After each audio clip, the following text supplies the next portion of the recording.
This podcast may contain explicit language.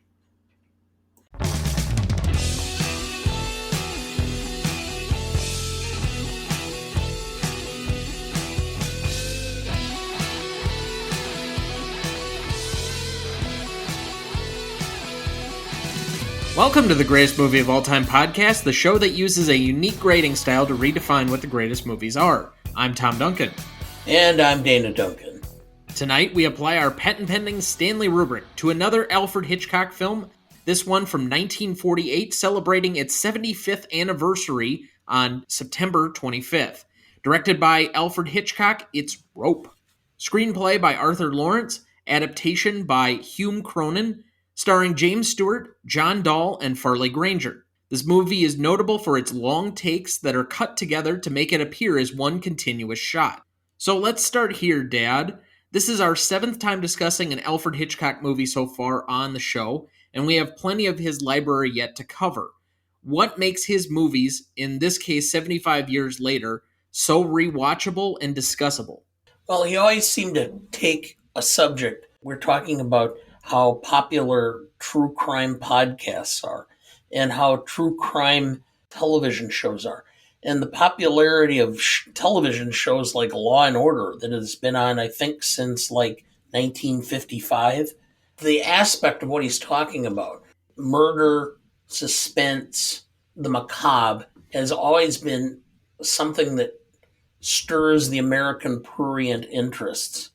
And so Hitchcock always has it, but he's such a master, and he was always trying to do something unique, different, almost provocative.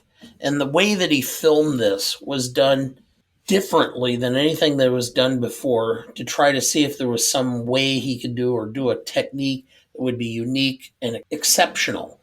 And what ended up happening, I think, is he probably, I think to his own statement, probably overthought it. Well, I think there is something to be said that this is generally entertaining to the majority of, I guess in this case, mostly Americans. Even though he was a British director, he seemed to have an unusual appeal with the regular American masses. I think a lot of his films were known as popular instead of artistic, which I think in hindsight really wouldn't be the case. I think he's thought of more now as artistic as opposed to popular, even though I think his movies have endured by leaps and bounds compared to a lot of his contemporaries. I would agree. I think there was a tendency to deadpan him as being something that appealed more to the masses instead of looking at the films for what they were, which were each masterpieces of use of camera, of visual, of cinematography, and minimalist of sound and voice, using lines, doing more by visual and facial expression than any other director of his generation. And again, I would also put that a lot of these movies have either very simple premises or are executed from a very simple standpoint. And so, unlike a lot of other movies that are considered artistic, the entrance point or the accessibility of his movies is a lot easier for the audience to buy into than a lot of other quote-unquote artistic films. I think to some extent it's amazing when you're talking about fine art. Norman Rockwell has become considered one of the great American artists. Well, he painted for the cover of the Saturday Evening Post. He was not considered a great artist by his contemporaries. Subsequently, his stature as an artist has increased. Same thing can be said by a lot of writers. Mickey Spillane, Joan Chandler were considered dime store novelists of no great skill. And as time has gone by and you've been separated from the fact that they were more popular, their writing styles and their abilities have become more pronounced and more appreciated. So we already made allusions to the fact that this is a little bit different as far as the technique and the style that was used to make this movie. What makes Rope different than most of the other Hitchcock films we've discussed up to this point? Well, I think this is an adaptation of a play. The other main one that I can think of that was an adaptation of a play was Dial M for Murder, which we've done. Dial M for Murder was done a little more conventional, although even Dial M for Murder had scenes that were filmed specifically for 3D audiences. So he was willing to experiment with that. The only other film that he did that was within confines, and that's to some extent probably why the adaptation was done by Hume Cronyn in retrospect, was Lifeboat, which was 1943, and Hume Cronyn starred in that film. And one of the reasons that most people think Hitchcock selected him for the adaptation, Hume Cronyn had never done anything like an adaptation before. He just happened to be very close with Hitchcock, had done some writing, had a few short stories published, but he was selected out of the blue by Hitchcock to do this film. And in part because I think Hitchcock perceived that, or two things. One, he liked working with Hume Cronyn because they had a good relationship. And two, he just thought he had a feel for working within the confines of a small stage. So we've had some other notable films in recent history that have gotten a lot of prestige on the backing that they are filmed as, or for that matter, edited, as if they were done in one continuous take. The two most notable ones that come to mind for me are Birdman, because of its selective editing, and then as well, more recently, 1917, with Roger Deakins winning Best Cinematography for that particular year. This is not a technique that had been done up to this point. And I think this film is notable because, and we're going to definitely get onto this a little bit more in some of the background of the movie, film was only able to be done up to about 10 or 11 minutes per reel before you had to change them. So the availability of trying to stitch together things that would be one continuous take was much more difficult. But by some of the either soft cuts focusing in on a certain point where you could do a easy fade to black and then come pull back out of it, or they did have a couple of hard cuts within the course of the movie, it still feels as if, for the most part, we've been confined to one room and really are viewing this movie as we would a stage play. Even the system by which he used to film it, which is basically he created a stage which had two rooms and a third room that you could only see from a 90-degree angle. And he created it with like a track or a railroad, and that allowed a wheeled cart to go back and forth and move with the camera sat, and they could use to move around to center up the photo depending on where the actors were blocked. But also, all of the furniture and all of the walls, the setting, were completely removable and were on wheels during the entire course of filming so that they could be moved out of the way for what was unconventional at the time, basically a non-steady camera shot or a handheld type of situation. I know I read a piece or a quote from Farley Granger's autobiography, it was published in the 70s, where he said that he believed that Rope could have been a lot bigger commercial success if it had been filmed more conventionally, because he thought it struck a chord with the public, but that it was so different and so odd that a lot of people had trouble with it. And so it was not something that people went and watched and then did by word of mouth. Oh, you've got to see this film. They would go and watch it and then go, it's strange how it's done. So, with every Alfred Hitchcock movie that we've covered, and probably every one we will cover, my entire relationship to this movie is through you. So, let me ask you, what is your relationship to this movie? I watched a few of the early Hitchcock films, fell in love with Hitchcock. Several of his films were presented at Beloit College. Go Buccaneers. So I fell in love with him, and I made a point back, I think actually, when your mother and I were dating, and I would record films off of WGN on VHS and bring my VHS recorder with me to visit her when I'd drive 3 hours from Milwaukee to La Crosse while we were dating and then when we were first married. And I'd plug in and we'd watch films or old films. And so I'd watch these. So I believe I first watched Rope. It happened to be on back when American Movie Classics, AMC, was actually showing old movies before Turner even came out.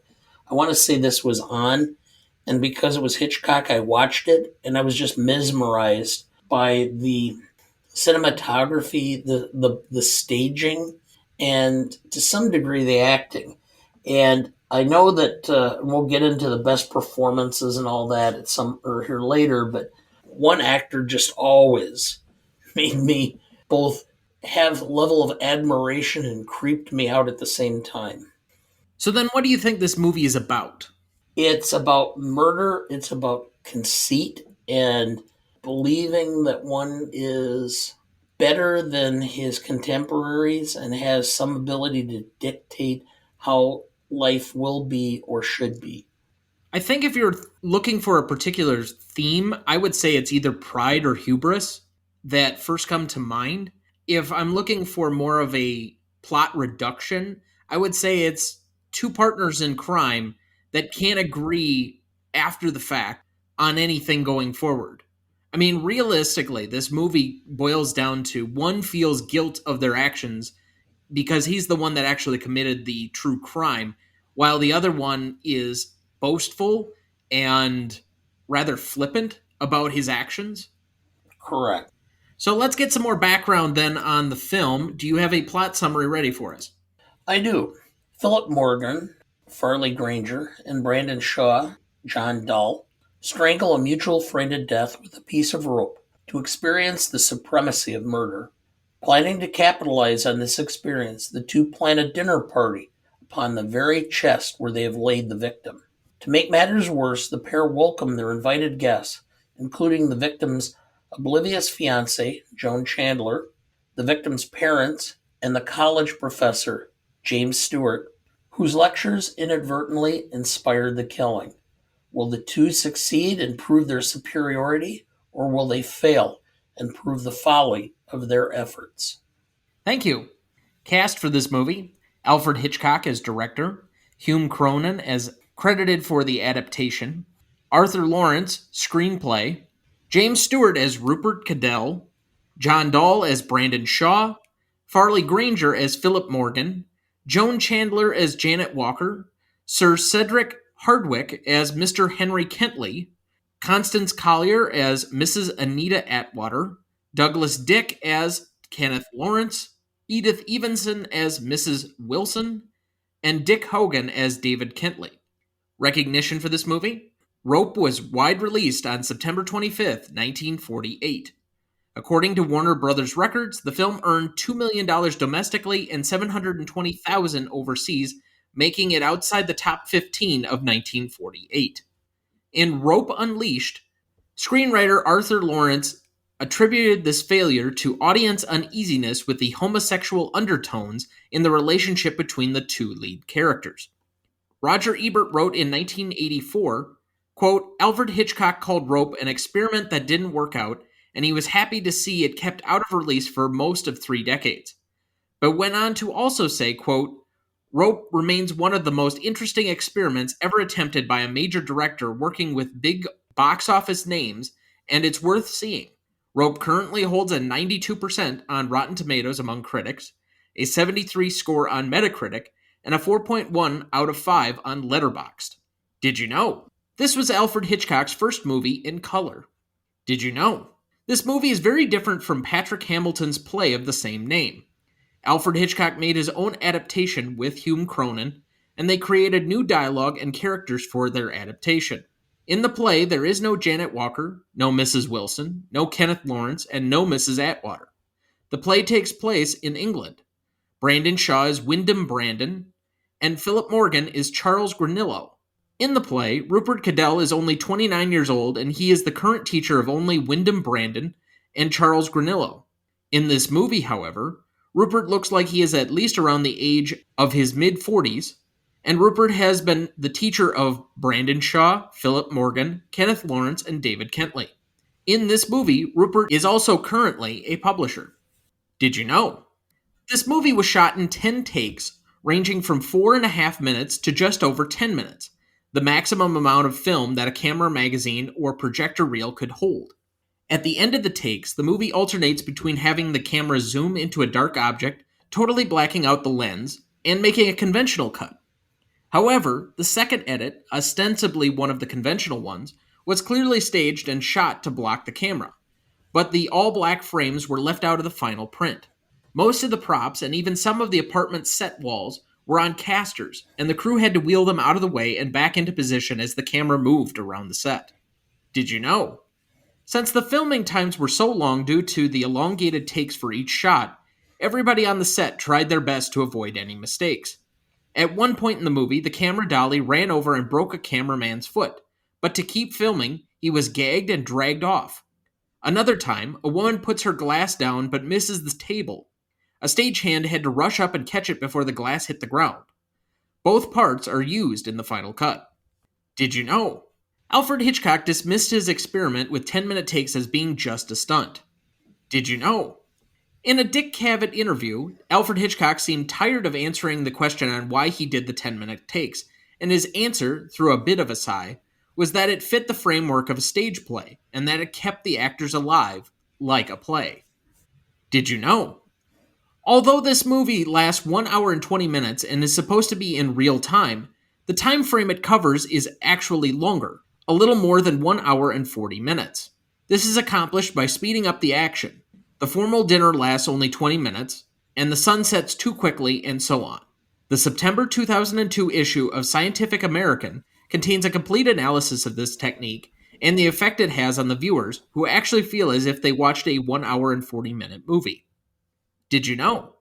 Screenwriter Arthur Laurents claimed that originally Alfred Hitchcock assured him the movie wouldn't show the opening murder, therefore creating doubt as to whether the two leading characters actually committed the murder and whether the trunk had a corpse inside.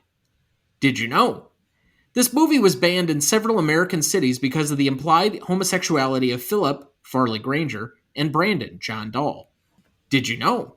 This movie was unavailable for 3 decades because its rights, together with 4 other movies of the same period, were bought back by Alfred Hitchcock and left as part of his legacy to his daughter, Patricia Hitchcock. They've been known for a long time as the infamous 5 Lost Hitchcocks amongst movie buffs, and were re-released in theaters around 1984 after a 30-year absence. Can you name the other movies, Dad? Rear Window. Correct. Vertigo?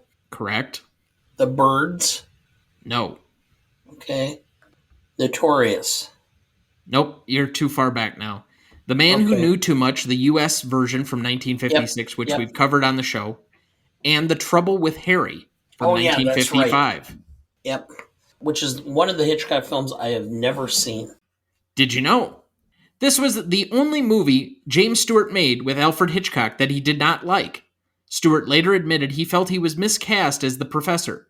He makes his first entrance 28 minutes into the movie. Did you know? Screenwriter Arthur Laurents assures that in the original play, the character of Cadell, played by James Stewart, allegedly had an affair with one of the 2 murderers while in school. Did you know? Montgomery Clift was the original choice to play Brandon, and Cary Grant was the original choice for Rupert. Did you know? Alfred Hitchcock made an opening romantic scene in Central Park with Joan Chandler, Janet Walker, and Dick Hogan, David Kentley.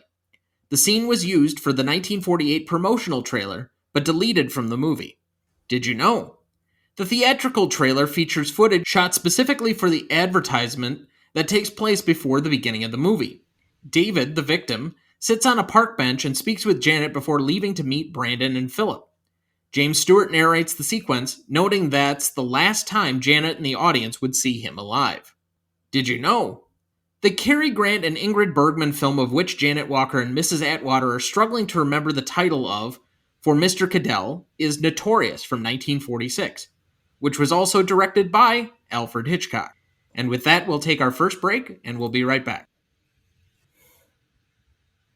Before we jump back into the episode, next week we will be starting our journalism month, starting with James L. Brooks's classic, Broadcast News, for its 35th anniversary. Written and directed by James L. Brooks, starring Holly Hunter, William Hurt, and Albert Brooks. You won't want to miss that one, so watch ahead of the show by searching the Real Good app to find where it's streaming for you. That's ReelGood. Let's go to best performance then. Dad, who do you have down?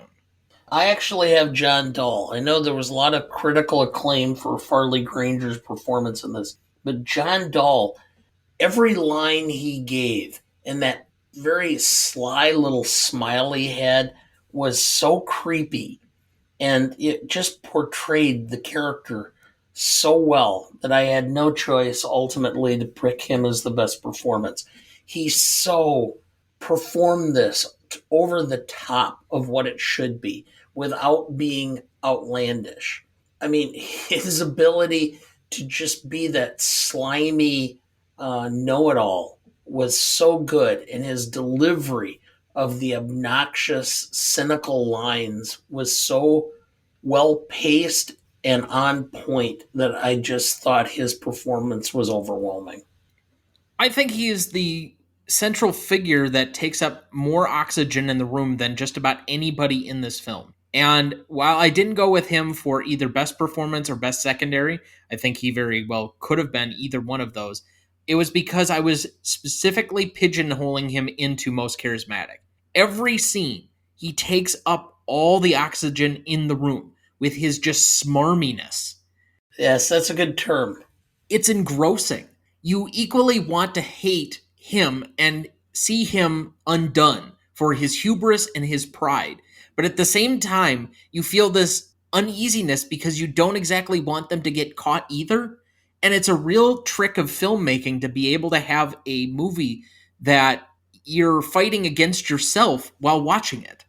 hmm I understand perfectly. It's one of the great thrills of watching this film repeatedly, as I have over the years. And it's why I went with Alfred Hitchcock as my best performer, because I think he gets the most out of what could be, in anybody else's hands, a rather simple movie.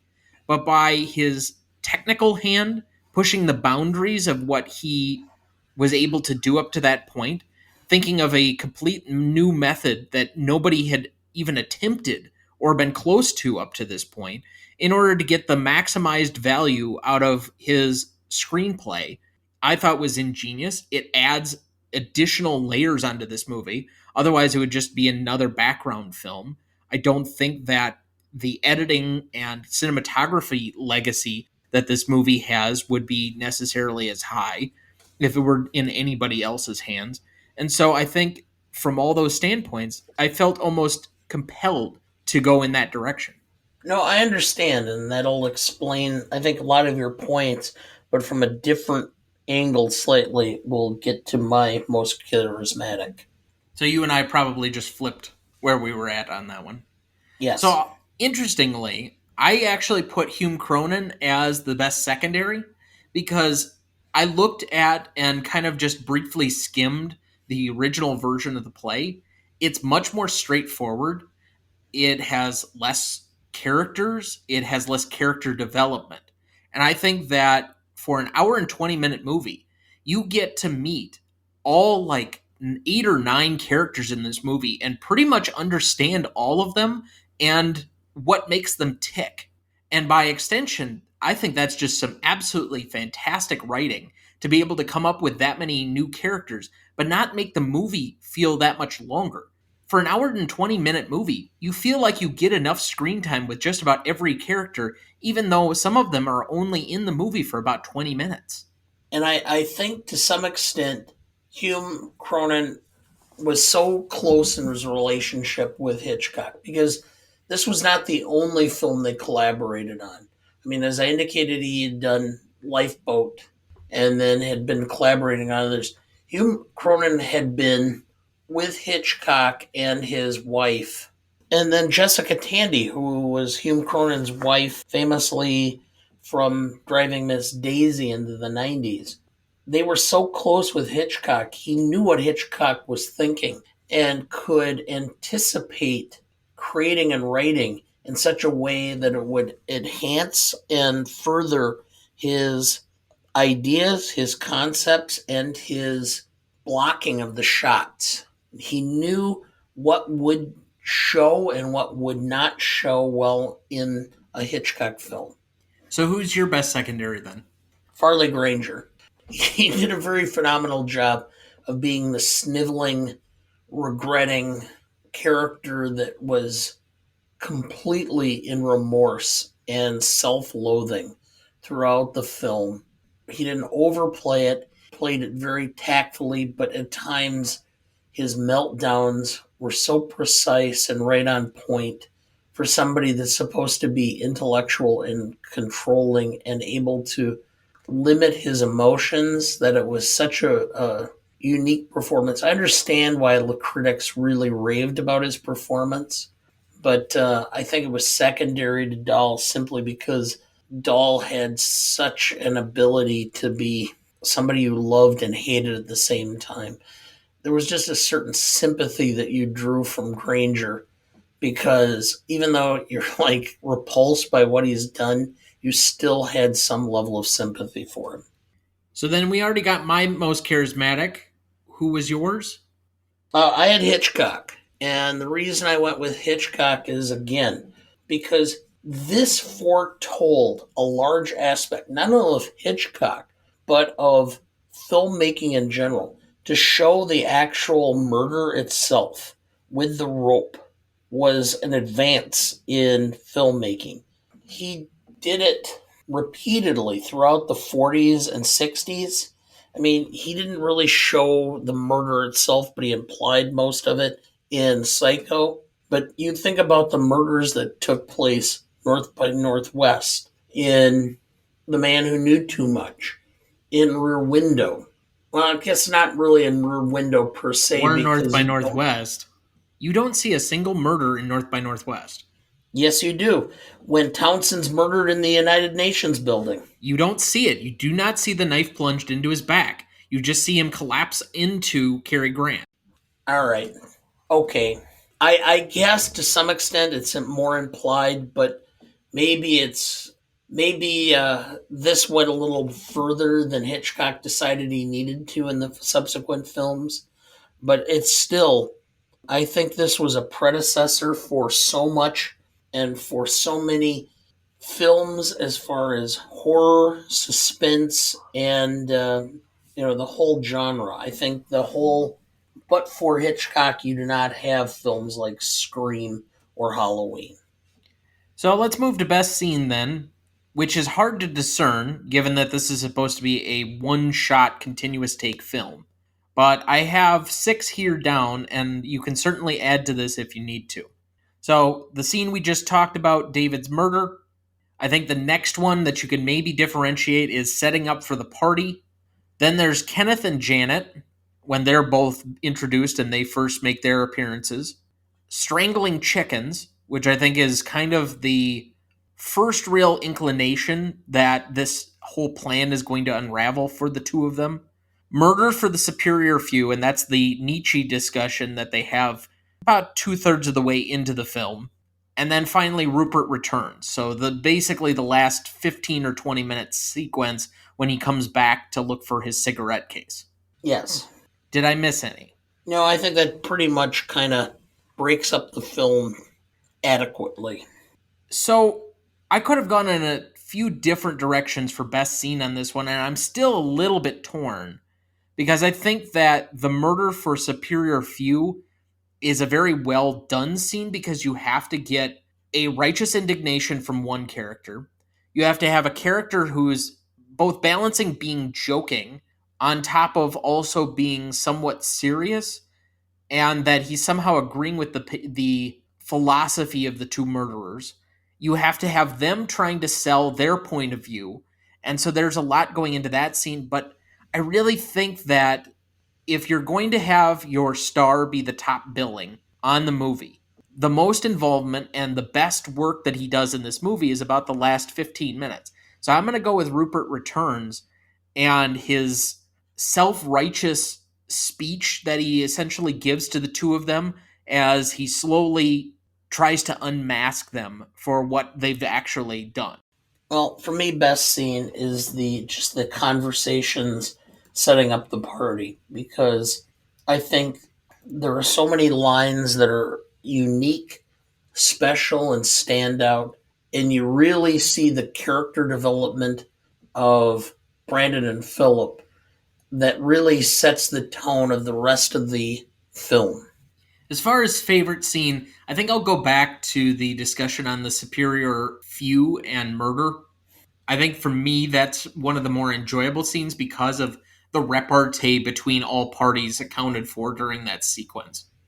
I agree. The comments about Hitler and this being post World War II and what was taking place, I think there's some level of poignancy to totalitarianism, even as it exists today and seems to permeate politics around the world, if not in this country. But for me, the most indelible moment is Rupert firing the gun at the end because it just leaves you with this lingering feeling. First off, you've been waiting the entire time to see when the gun is going to be fired.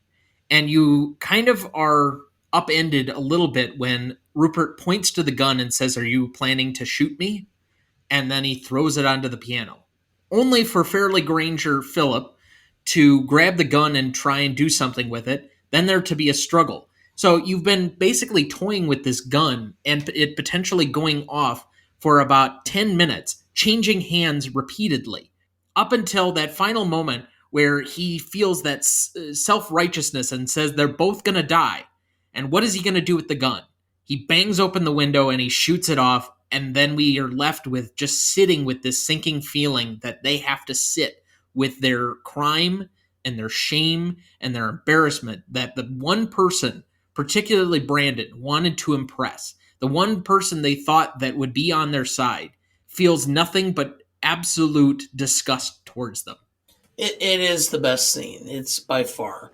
I mean, it would have been so easy for Rupert to have went over to the phone and called the police or done something else. But the fact that Rupert uses an element, a point of potential violence, to disclose their behavior, to trigger the response by common society and law enforcement, that just was a unique and poignant scene. I think it so much summarized the basis of the film, which is that ultimately violence will be overtaken by society and righteousness. And that'll take us to our second break. We'll be right back. Before we jump back into the episode, a quick shout out to our first listener in Namibia. Welcome. Thank you for making us part of your routine. That is now the 92nd different country our show has now been heard in, and we hope to continue to grow that number year after year. Thank you to all of our thousands of listeners so far. Namibia, the country that was a part of the German Empire at the end of World War One, became a protectorate of the British and was governed by South Africa. I think it's been an independent country since the 70s. That sounds like a lot of countries in Africa. Yeah, Dad, do we have anyone to remember this week? unfortunately we do. Venetia Stevenson, 84, an English-American actress. She was in Day of the Outlaw, 7 Ways from Sundown. The Sergeant Was a Lady. Her nickname was the most photogenic girl in the world. She had been originally married to Don Everly, but she had been in a relationship with Tab Hunter, and she would frequently double date with Tab Hunter and Tony Perkins. Tony Perkins and Tab Hunter were in a relationship that gave cover to them to go out and about Hollywood. So she had a fairly interesting career over a very short period of time and kind of stepped away from acting for the last part of her life. She was daughter to Anna Lee, who happened to star in How Green Was My Valley and was on General Hospital for over a quarter century. Her father was Robert Stevenson, the Oscar-nominated director of Mary Poppins. Okay. I was not overly familiar with her, but her photo, she was incredibly beautiful. And so it's easy to understand how she was the most photogenic girl in the world. We also lost Rita Gardner, 87, an American actress, a Family Affair, The Wedding Singer, Little Voice. And then she was primarily a Broadway stage actress, but she did a lot of parts later on in Law and Order, and she was the voice of Grandma Fox on Dora the Explorer. She was an original member of the Fantastics, a group that I'm not particularly familiar with, but apparently was a Harvey Schmidt and Tom Jones musical. Robert Cormier, 33, a Canadian actor, was in a television show Heartland, which has been a long-running series on the CBC. Apparently, he had become a recent love interest of one of the main characters in its 15th or 16th season, and he was set to be a part of the new season that's coming out here in the next week or so. Obviously, this will create quite a kerfuffle on the show, and for those interested or who are longtime fans of the show, I'm sure that you'll be interested to see how that transpires. We also lost Zach Estrin, 51, an American television writer and producer. He was actively involved in Prison Break, Charmed, and Lost in Space.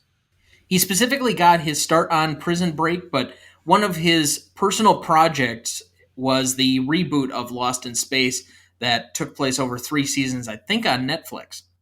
Okay. And then we also lost Academy Award winning actress Louise Fletcher. She was 88. Won the Academy Award for her performance in One Flew Over the Cuckoo's Nest. She also had a long run on Star Trek Deep Space Nine and was in Brainstorm. As I indicated, she won the Oscar in 1976.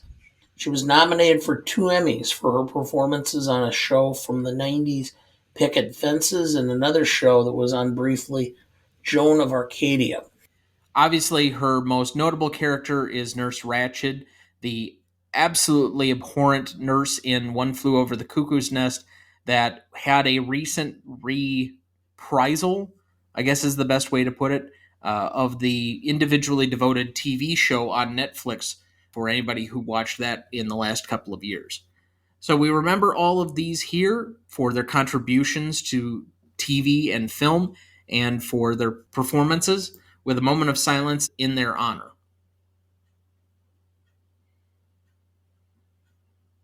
Thank you. Let's move to best lines. My first one up, Rupert and Janet. Rupert, Brandon's spoken of you. Janet, did he do me justice? Rupert, do you deserve justice? Brandon, there are those men of such intellectual and cultural superiority that they're above the traditional moral concepts. Good and evil, right and wrong, were invented for the ordinary, average man, the inferior man, because he needs them. Mr. Kentley, then obviously would agree with Nietzsche in his theory of the Superman. Brandon, yes, I do. Mr. Kentley, so did Hitler. Brandon, Hitler was a paranoid savage. His Supermen, all fascist Supermen, were brainless murderers. I'd hang any who were left. But then, you see, I'd hang them first for being stupid. I'd hang all incompetents and fools anyway. There are far too many in the world. Mr. Kentley, then perhaps you should hang me too, Brandon. Mrs. Atwater, do you know, when I was a girl, I used to read quite a bit. Brandon, we all do strange things in our childhood. Brandon, we killed for the sake of danger and for the sake of killing. Brandon, I've always wished for more artistic talent. Well, murder can be an art too. The power to kill can be just as satisfying as the power to create. Rupert, by what right do you dare to say that there's a superior few to which you belong? Rupert again. Personally, I think a chicken is as good a reason for murder as a blonde, a mattress full of dollar bills, or any of the customary unimaginative reasons. Janet. Well now, you don't really approve of murder, Rupert. If I may. You may, and I do. Think of the problems it would solve. Unemployment, poverty, standing in line for theater tickets. Rupert, it's not what I'm going to do, Brandon. It's what society is going to do. I don't know what that will be, but I can guess, and I can help. You're going to die, Brandon. Both of you. You are going to die. You read that very differently than James Stewart, who is yelling it. Yes. Brandon, it's the darkness that's got you down. Nobody feels really safe in the dark. I'm out. Okay, well, I have a couple here. Brandon, the good Americans usually die young on the battlefield, don't they? Well, the Davids of this world merely occupy space, which is why he was the perfect victim for the perfect murder. Of course, he was a Harvard undergraduate. That might make it a justifiable homicide. Janet, I could really strangle you, Brandon. What have I done now? At times, your sense of humor is a little too malicious, chum. I particularly like that one because I feel I should use that when somebody is a little bit too harsh with their jokes. Brandon, that's the difference between us and the ordinary men, Philip. They talk about committing the perfect crime, but nobody does it. And then finally, dramatic performances by Tom. Rupert Cadell. Brandon, till this very moment, this world and the people in it have always been dark and incomprehensible to me. I've tried to clear my way with logic and superior intellect, and you've thrown my words back in my face, Brandon. You were right, too. If nothing else, a man should stand by his words. But you've given my words a meaning that I never dreamed of, and you've tried to twist them into a cold, logical excuse for your ugly murder. Well, they never were that, Brandon, and you can't make them that. There must have been something deep inside you from the very start that let you do this thing. But there's always been something deep inside me that would never let me do it, and would never let me be party to it now. I mean that tonight that you've made me ashamed of every concept I ever had of superior or inferior beings. But I thank you for that shame, because now I know that we are all, each of us, a separate human being, Brandon, with the right to live and work and think as individuals, but with an obligation to the society we live in. By what right do you dare to say that there's a superior few to which you belong? By what right did you decide that that boy in there was inferior and could be killed? Did you think you were God, Brandon? Is that what you thought you were when you choked the life out of him? Is that what you thought when you served food from his grave? I don't know who you are, but I know what you've done. You've murdered. You choked the life out of a fellow human being who could live and love as you never could and never will again. All right, let's go to the Stanley rubric then. Legacy is up first. For me, the industry, I think, has come around on this a little bit more. I think I'm a little bit mixed. I don't think it can go up quite to a 5 because I don't think that there's full appreciation for this as one of Hitchcock's great movies. I think that it's kind of in this tweener zone among The Strangers on a Train. It's basically in that tier 2 of the great Hitchcock classics, but it's not in that peak, like Mount Rushmore of Hitchcock classics. And to be fair, the fact that we even have a tier 1 and a tier 2 and a tier 3 of one particular director's movies should say enough about that particular person already. But by comparing his own work against itself somewhat, and I think you have to do that to be accurate, this doesn't quite raise to that level. And while it does have, from a technical standpoint, a certain legacy among editing and cinematography, I still don't think it rises quite to the level of a 5. So I went with a 4 for the industry. For the audience, I think that people know certain Hitchcock movies. I think you can mention the titles: Rear Window, North by Northwest, Psycho, The Birds. And most people will have heard of these movies. Even something like A Dial M for Murder has more notoriety than Rope. It's just not a movie that is widely known among non-industry or cinephile groups of people. And even from the standpoint that it wasn't available for over 30 years, while certain cinephiles were going to know of this movie, it just was kind of lost to the public in a way that Vertigo or Rear Window was not. So I think it only gets about a 1.5 from the audience because it has very little name recognition. I think even less people have probably seen it. even though it's a great movie and it's been more on a comeback trail like some of the other ones since its re-release in 84. I just don't think it quite has the same staying power as some of the other ones, even though you and I like it. So that's a 5.5 overall for me. I agree with your public assessment. I also had a 1.5 for the public. I've shown or had people watch this film or suggested this film to people. And when people watch it, they actually seem to enjoy it because it doesn't have the shock value that it probably did in 1948, but it did have or does have some appreciation among film nerds, cinemaphiles. So I went with a 1.5. For the industry, there's still a lot of mixed reviews. And I didn't quite go to the same level you did. I actually think it's a 3.5 because I think there's quite a large portion of the industry and of the critics and such who deadpan this as being Hitchcock, but over the top and more violent and graphic than his subsequent films. There wasn't the same nuance. I mean, the fact that you mentioned this as tier 2, I think is applicable. So I wanted 3.5, so I went a 5 total. So I really don't know, just to push back a little bit, why this would be considered more violent than North by Northwest, that has a lot more action sequences and a lot more physical altercations. Or for that matter, the other movie that we mentioned before that was based on a play, Dial M for Murder, that has a literal stabbing in it. I know, but for some reason this is more raw. I think to me, the thing that you could maybe harp on this for is that because of the use of the elongated takes, it doesn't have the same signature flares from Hitchcock.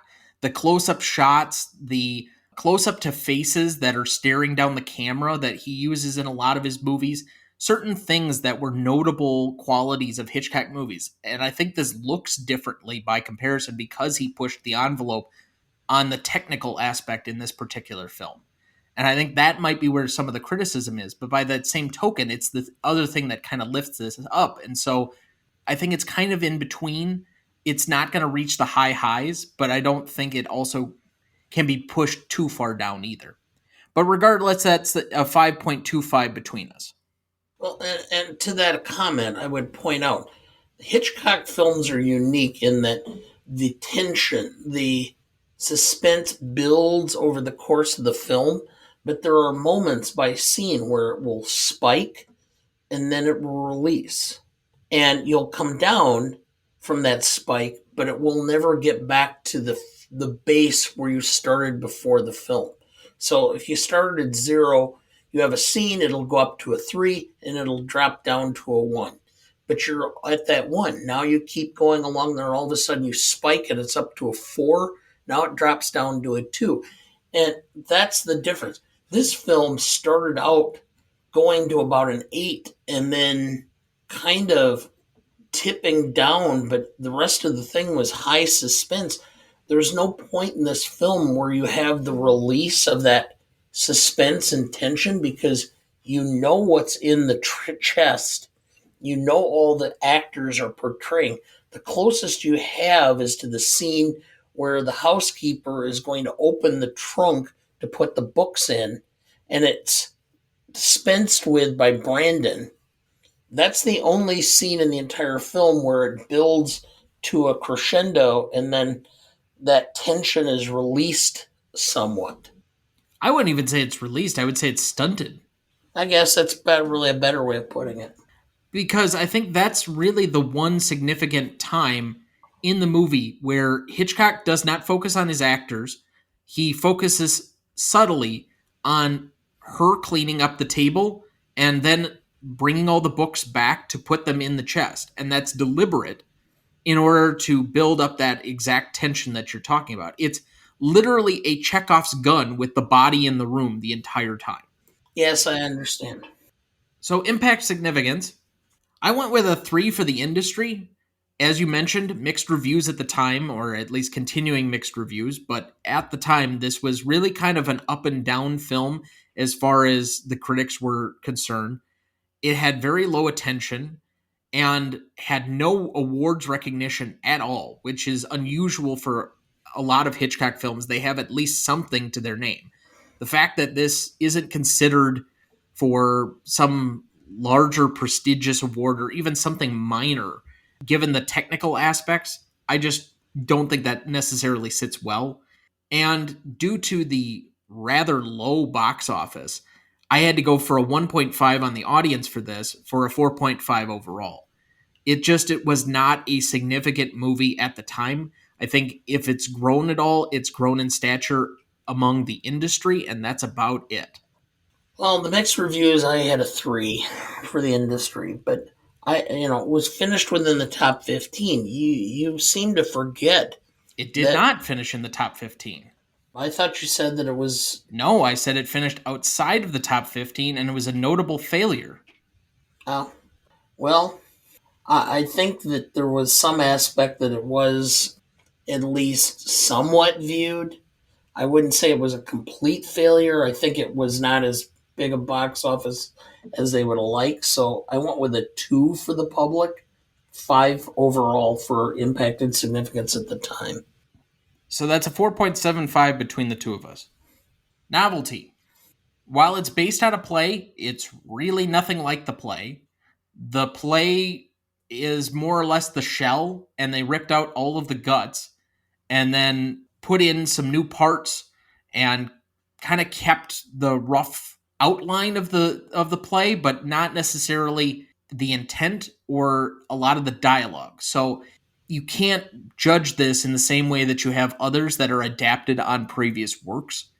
I do also think the technical aspect really raises the stature of the novelty in this movie.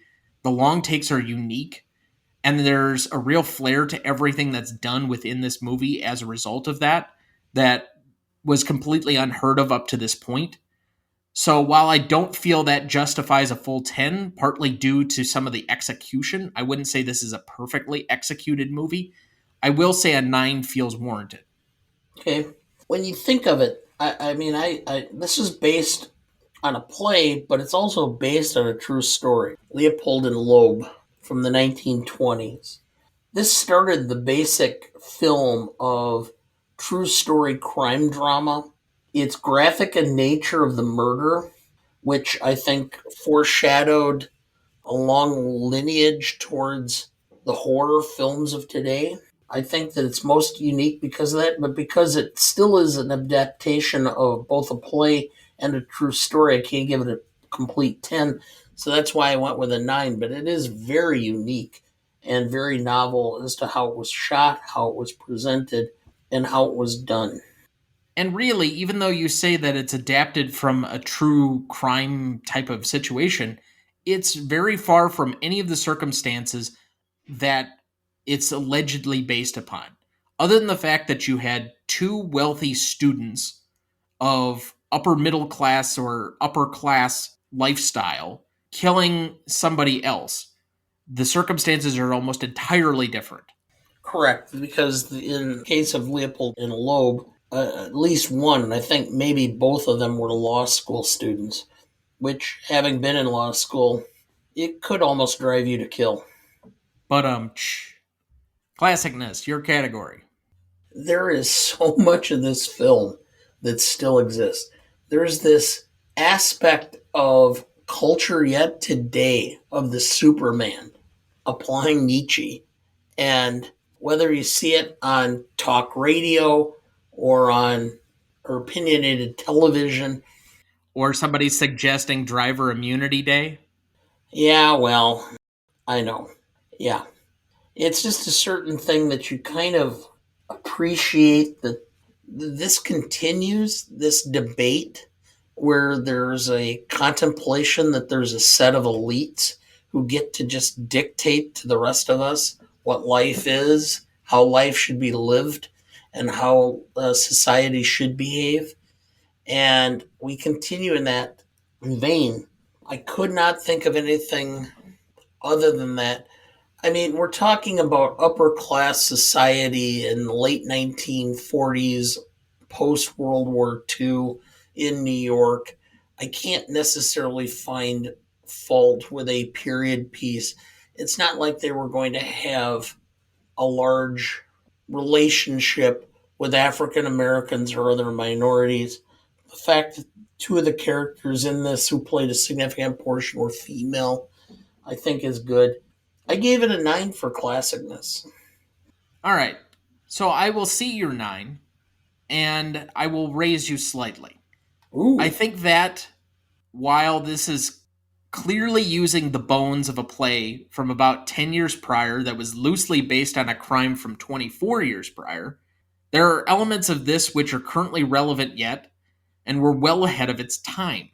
I think the notion of superior versus inferior human beings, as you mentioned, is still relevant, especially in a modern geopolitical culture that obviously is dabbling in some light fascism, as well as theories such as replacement theory that have made their way around the internet or even into a few Supreme Court decisions lately. Yeah. So this is not something that we're tiptoeing around. This is part and parcel, front and center of geopolitical culture. And by that extension, the people that think that they're constantly left behind and that they're fighting the elites, this is part of the reason that they feel that way. Moreover, I also think the idea that, while only implied, of a homosexual relationship between Philip and Brandon, to say it was bold for the time would be a gross understatement. And it clearly feels very modern in how we currently have diversity in TV or film. So you could adjust your, let's say, diversity meter that we constantly bring up on classicness to account for them. That being said, the only drawbacks for me are in the tech of the time, as this would be obviously a different type of movie if we had cell phones or people were being able to be accounted for, that type of thing. And an all-white cast, with the majority of the characters being of high education and social status. I don't think that the average person can necessarily connect with the high-minded morals and the philosophical ramblings of Rupert or Mr. Kentley and Nietzsche. So I almost went a full 10 here, but I don't think this would have appeal to everyone, and thus I'm going to go with a well-earned 9.5. And that's a 9.25 between us. Rewatchability? Short, sweet, to the point, good dialogue, not much setup, and it's entertaining. Essentially, it's a Hitchcock movie. And while it's not one of my favorite Hitchcocks, it's easily rewatchable. I'll go with an 8. I'm a little more critical because I'm such a Hitchcock fan and there's so many Hitchcock films that I enjoy. I still consider this film something that I tend to watch every 3 to 5 years. It's kind of a regular thing. I'll revisit. I've probably watched it since I first saw it 4 or 5 times, but I can't go quite to an 8. I go with the 7.5 because there are other Hitchcock films that I enjoy watching more, although I think this is an underrated Hitchcock film. So that's a 7.75 between us. Audience score, we had an 84% for Google users and a 90% for Rotten Tomato users for an 8.7 overall. So to recap the categories, we had a 5.25 for legacy, a 4.75 for impact significance, a 9 for novelty, 9.25 for classicness, a 7.75 for rewatchability, and an 8.7 for audience score, giving us a final total of 44.7. And that would currently place it on the list between Eternal Sunshine of the Spotless Mind and Gentleman's Agreement. Remaining questions. What do you have?